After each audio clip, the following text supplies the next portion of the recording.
Bismillahirrahmanirrahim. Teman-teman, di video ini saya ingin memberikan tanggapan terhadap silaturahminya Kepala Staf atau Kepala Kantor Kementerian Agama dari Kabupaten Indramayu. Dan di sini saya menangkap beberapa pembahasan yang sangat berbahaya ya dari pernyataan Panji Gumilang ini, dan ini tidak boleh dibenarkan dan tidak boleh diikuti karena mereka berfatwa dengan akal dan pikirannya sendiri, tafsirnya sendiri, tidak mengikuti jumhur ulama dan tidak mengikuti apa yang difatwakan oleh MUI. Ya, baik yang pertama, kenapa mereka tidak mau mengikuti apa yang difatwakan MUI atau yang dinarasikan MUI dan beberapa ulama di Indonesia? Yang pertama alasannya karena MUI hanya sebatas LSM belaka. Mengapa? Karena dia LSM kan. Kalau Departemen Agama kan negara, maka saya nggak perhatikan. MUI LSM, nggak lebih LSM. Dimana kita ketahui bahwa LSM adalah lembaga swadaya masyarakat yang didirikan oleh masyarakat tersendiri, tidak bergantung pada pemerintah atau didirikan oleh kepemerintahan. Nah, di situ Panji Gumilang ini memberikan pernyataan bahwa kita tidak seharusnya mengikuti MUI. Ya, apapun yang MUI katakan, fatwakan itu tidak wajib untuk diikuti karena bukan lembaga yang didirikan oleh pemerintahan. Ya, bebas-bebas saja. Dan Zaitun juga LSM, jadi memiliki derajat yang sama gitu, dan memiliki hak juga untuk memberikan tafsir-tafsir. Nah, di sini teman-teman, ketika mereka membuat suatu narasi atau memberikan suatu statement juga, apalagi berfatwa seperti yang dilakukan oleh Panji Gumilang, tidak apa-apa, soft renggang-renggang, dan soft ada perempuan di depan, dan soft juga ada diisi oleh orang kafir atau orang non-muslim. Ini teman-teman menjadi syubhat mutasyabihat yang sangat luar biasa kalau kita mendiamkannya dan merasa acuh gitu. Biarkanlah ini adalah amalan mereka atau tanggung jawab mereka di akhirat. No, kita sebagai seorang muslim memiliki tanggung jawab untuk meluruskan akidah ini. Tidaklah Allah mengutus seorang rasul untuk amar ma'ruf nahi mungkar. Kalau kita menolak untuk amar ma'ruf nahi mungkar, maka kita juga menolak tugas Nabi Muhammad sebagai penyampai wahyu. Jadi apabila orang sudah tidak ingin mengikuti Nabi Muhammad atau mengikuti para orang yang mengikuti jejak Nabi Muhammad, maka orang tersebut sudah pasti dinyatakan sesat. Apalagi termasuk pernyataan Panji Gumilang yang kemarin, yaitu dia tidak mau mendengarkan MUI, tidak mau mendengarkan nasihat para ulama begitu. Jadi seolah-olah Al-Zaitun ini mau membuat organisasi baru atau gerakan baru yang tidak mau mengikuti Muhammadiyah atau Nahdlatul Ulama, atau terlebih lagi kepada MUI gitu. Nah, di sini kalau kita sebagai pengikut Muhammadiyah atau Nahdlatul Ulama itu pasti memiliki atau mengikuti mazhab. Pentingnya bermazhab. Tetapi kalau Al-Zaitun ini sudah jelas dinyatakan oleh Panji Gumilang, dia tidak mengikuti mazhab, tidak ikut Maliki, tidak ikut Hambali, tidak mengikuti Hanafi, dan tidak mengikuti Syafi'i terlebih. Tetapi mereka atau Al-Zaitun ini mengikuti mazhabnya Bung Karno. Mazhab apa? Lah, kok pakai mazhab? Nanti saya jawab aneh lagi. Mazhab saya mazhab Bung Karno. Mengapa saya kenal? Saya pernah berjabat tangan pada waktu SD kelas 3. Terus saya berkenalan langsung pemikirannya sejak tahun 1963 sampai sekarang. Mulai kapan Bung Karno ini membuat mazhab? Ya Allah, na'udzubillahi min dzalik. Ini pernyataan yang secara jelas dinyatakan oleh Panji Gumilang. Ini adalah pemikiran dari orang tua yang sudah mulai pikun. Pikun ini Panji Gumilang ini. Dia tidak tahu bagaimana sebagai seorang muslim untuk mengikuti para mazhab. Karena apa? Mazhab-mazhab ini adalah orang-orang terpilih dan memiliki karomah kelebihan yang diberikan oleh Allah Subhanahu wa taala kepada mereka untuk berfatwa. Dan fatwa itu harus kita ikuti. Sudah jelas para imam mazhab ini mengikuti Al-Quran dan Al-Hadis dan memiliki tafsirnya masing-masing. Dan kita sebagai umat muslim zaman akhir ini tidak perlu lagi membuat mazhab baru. Tinggal ikuti para mazhab yang ada. Agar apa? Agar kita memiliki pegangan. Dan pegangannya bukan pegangan yang abal-abal, tetapi mereka benar-benar ahli Quran dan Hadis. Bagaimana mungkin kita bisa membenarkan pernyataan dari Panji Gumilang ini yang katanya mengikuti mazhabnya Bung Karno? Saya itu sampai hafal kata-kata satu persatu. Sampai memimpikan kapan ini nasabnya Bung Karno tampil. Sudah hampir tampil, tahu-tahu diganti dengan orang lain. Nah, jadi kalau ditanya gitu, rame lagi. Bung Karno sendiri tidak mendeklarasikan bahwa dia mendirikan mazhab tertentu. No. Kaget lagi nanti kalau ditanya mazhabnya apa. Mazhab Bung Karno, kekir lagi. Ya, kemarin sudah ada wartawan nanya, mazhabnya apa sih? Mazhab Insinyur Ahmad Soekarno. deklarasi kemerdekaan saja, Bung Karno ini meminta pendapat para ulama. Bagaimana Pancasila kalau ditulis seperti ini? Bagaimana kalau begini? Bagaimana kalau begini? Dan bertanya, bermusyawarah dengan berbagai macam ulama, di mana ulama-ulama ini memiliki mazhab. Dan tiba-tiba orang seperti Panji Gumilang bermazhab kepada kepada Bung Karno. Sedangkan Bung Karno saja untuk memutuskan suatu hukum, yaitu proklamasi kemerdekaan Pancasila, berembuk bermusyawarah dengan para ulama. Dan ini Panji Gumilang tidak mau merembukkan atau memusyawarahkan suatu hukum dengan para ulama, baik Muhammadiyah, baik Nahdlatul Ulama, terlebih lagi kepada MUI. Ini justru pemikiran yang sesat. Terlebih lagi ada pernyataan di sela-sela dia memberikan wacana, memberikan wejangan, memberikan ceramah atau memberikan penafsiran hukum terhadap orang-orang Departemen Agama di Indramayu. Dia menyatakan bahwa nanti setelah azan yang tidak lazim itu, mereka akan mengadakan sholat Jumat versi putri katanya. Ini sebentar lagi khotib Jumat pelajar putri. Terlepas Departemen Agama mau marah juga nggak apa-apa. Jadi mau membuat hukum sendiri. Pernah nggak Bung Karno buat kayak gitu? Misalkan mau mengikuti mazhabnya Bung Karno. Pernah nggak Bung Karno semasa hidupnya membuat sholat Jumat dengan versi wanita?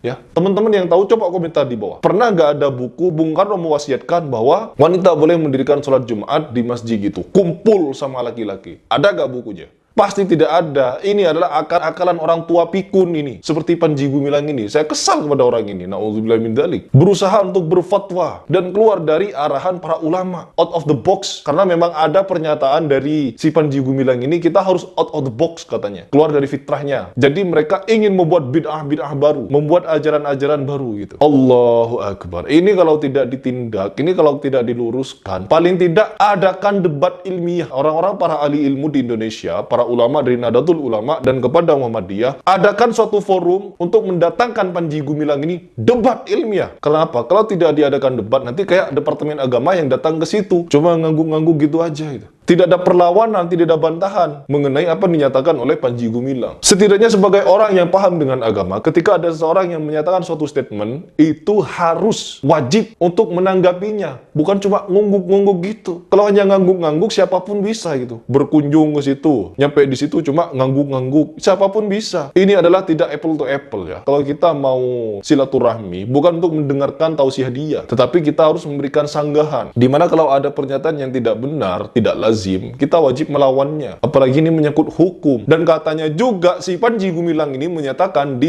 secara terang-terangan bahwa perkara makruh itu bukan hukum. Yang nambaki Majelis Ulama Pusat sana. Sah-sah saja namun makruh. Lah makruh bukan hukum, makruh itu.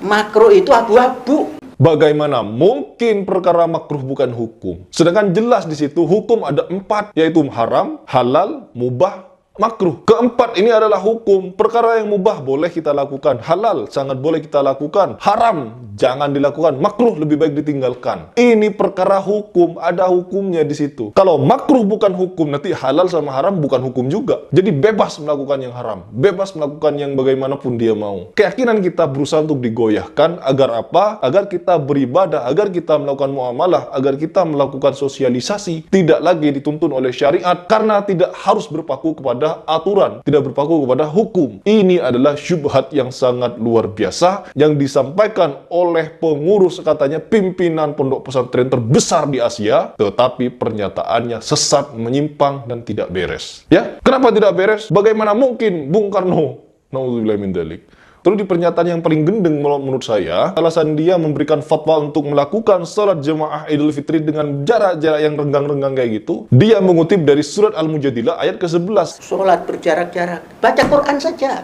Baca Quran ketemu. Ya ayyuhalladzina amanu idza qila lakum tafassahu fil majalisi fafsahu yafsahillahu alaikum. Kan tafassah. Bukan berapat-rapat. Berlonggar-longgarlah. Sehingga makan pete bebas. Mau terap otoi tenanaon. Ada har jengkol bebas. Ababna sampai jaraknya segini. Tapi kalau dekat-dekat terganggulah. Nah, itu sedekah. Di surat itu dijelaskan bahwa berlapang-lapanglah kalian di dalam majelis. Berikanlah kelapangan maka akan dilapangkan. Ya benar memang. Kalau kita sudah melapangkan keadaan, ya memang benar-benar lapang. Kita mau silat-silat di situ bisa. Mau jungkir balik di situ bisa. Karena apa? Renggang. Jadi dia telah salah di dalam menafsirkan ayat ini, teman-teman. Di mana tafsir yang sebenarnya bukan lapang-lapang di dalam perkara sholat. Dari tafsir Ibnu Katsir bahwa ayat ini berbicara tentang ilmu, ya, bukan berbicara tentang sholat. Qatadah memberikan pernyataan bahwa ayat ini tentang kelapangan ini adalah ketika ada majelis zikir. Yang dimaksud di situ adalah ketika Rasulullah menyampaikan suatu hukum atau memberikan suatu ceramah, di situ ada seorang sahabat yang baru datang, maka berikanlah kelapangan bagi dia untuk memiliki tempat duduk bersama kalian. Ya, jadi bukan di perkara sholat. Karena di perkara sholat ini, seperti yang kita ketahui, untuk menerima perintah sholat ini, Rasulullah SAW langsung Isra Mi'raj. Jadi hukumnya sangat jelas, mutlak, dan tidak samar-samar. Tetapi apabila untuk menafsirkan Al-Mujadilah ayat ke-11 ini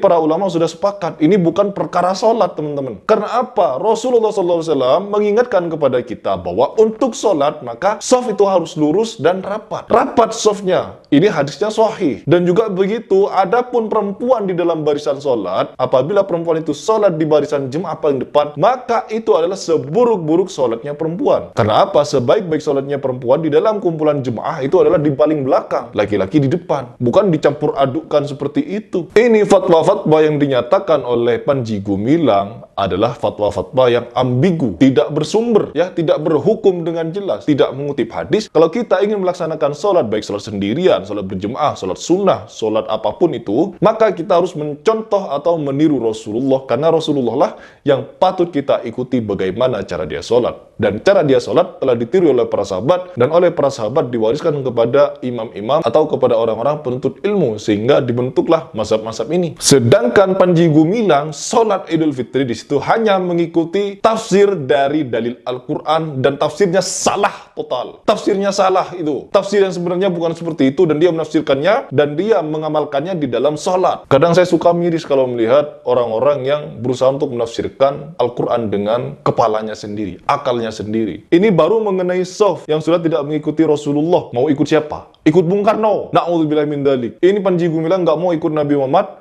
nggak mau ikut para imam mazhab, tapi ikut Bung Karno. Pernah nggak Bung Karno menulis kitab tentang pelajaran fikih mengenai sholat? Tentang panduan tata cara sholat. Ini mengada-ada ini. Kembali lagi kepada pembahasan. Terus Panji Gumilang juga bilang ketika ada perempuan di depan, dikomentari oleh orang muslim di Indonesia, kalau perempuan itu najis amat gitu. Najis amat ini perempuan? Ada ke depan, dikomentari. Najis amat itu perempuan. No, kita di sini bukan berbicara najis, ya. Pak Panji, ya, kita bukan berbicara tentang najis di sini, tapi berbicara tentang adab, ya, adab di dalam menghadap Allah Subhanahu wa taala. Kepada manusia kita harus beradab, tapi kepada Allah harus jauh lebih beradab. Bagaimana kita beradab kepada Allah? Sebagaimana Rasulullah beradab di dalam mendirikan sholat, sebagaimana Rasulullah menganjurkan, memesankan, dan juga mengajarkan kepada para sahabat, begini cara sholat berjemaah. Dan juga ada pernyataan dari si Panji Gumilang ini bahwa hukum fikih itu tidak boleh statis katanya. Dan ini perjalanan fikih itu nggak boleh statis, bergerak terus.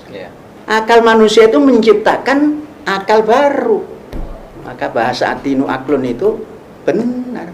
Latina liman la aklala. Intinya peganglah yang namanya Quran dan Sunnah itu. Ya, di pernyataan tersebut, hukum fikih itu harus elastis, ya, fleksibel gitu. Harus mengikuti zaman. Tidak boleh terpaku kepada apa yang Rasulullah ajarkan. Ini adalah pemikiran yang sudah mengarah kepada liberal ini, teman-teman. Sudah ingin membuat bid'ah-bid'ah nih. Nanti ketika kita membiarkan pemikiran ini, akan muncul bid'ah-bid'ah yang dinarasikan oleh si Panji Gumilang ini. Dan ini sangat berbahaya, beresiko kepada ajaran Islam, syariat Islam. Ajaran fikih itu dari dulu sampai sekarang paten di dalam menempatkan suatu hukum atau ajaran. Tidak bisa fleksibel gitu. Nanti ketika kita sudah di zaman modern, cara berwudunya dirubah gitu. Cara sholatnya dirubah. Tata cara mendirikan sholat berjemaah dirubah. Jadi semuanya nanti banyak dirubah. Tidak ikut anjuran Rasul lagi. Kenapa? Elastis atau fleksibel. Tidak statis lagi itu fikih. Allah. Ini para ulama ini harus berbicara ini. Ini para ulama harus mengundang si Panji Gumilang ini untuk dialog, untuk debat terbuka, untuk memberikan argumen-argumennya. Dan juga bukan berargumen dengan akal pikirannya yang dangkal, tetapi menggunakan Quran dan hadis. Jadi di sini saya sangat berharap MUI segera turun tangan, aparat juga turun tangan, para ulama di Indonesia baik dari NU atau Muhammadiyah mengundang pihak Al Zaitun ini untuk berdialog, ya. Berdialoglah secara live agar kita bisa tahu mana yang sebenarnya menggunakan ilmu dan mana yang menggunakan hawa nafsu dan pikirannya yang dangkal. Banyak sekali mutasyabihat yang dinyatakan oleh Panji Gumilang dan ini tidak boleh sama sekali untuk kita diamkan. Mendiamkan syubhat, mendiamkan fatwa yang tidak benar, kita yang diam ini lebih parah dari Panji Gumilang.